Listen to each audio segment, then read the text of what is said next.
Аз съм Ешко Балкански и обикалям българските земи. По пътя срещам весели приятели и научавам чудни легенди. За моите пътешествия книжката "Приказна България" прочети.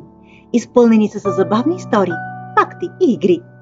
Ето ме в град Андрианово, който има празник през есента. А защо е така?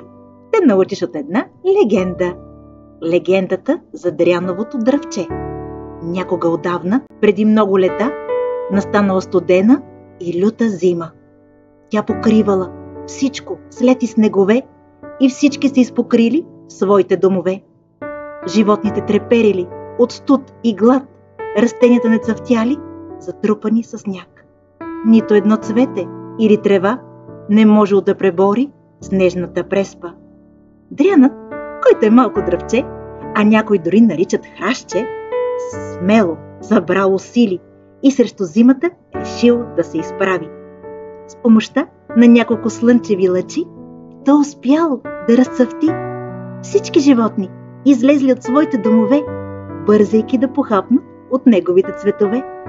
Дори пчеличките дошли и мед си направили, а мечките, щом чули това, се събудили и изпогазили снега.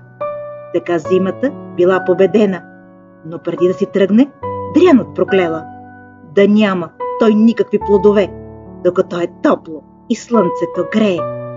Но зимата забравила за своята сестра есента и именно тогава раждал плодове Дрянът.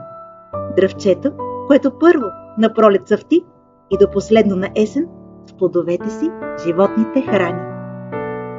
Повече интересни факти за Дряново и Дряновото дръвче, от което се правят здравите суровачки, можеш в първата книжка на "Приказна България" да прочетеш. Аз продължавам да обикалям, а ти прочети още интересни истории и легенди от нашите приказни земи.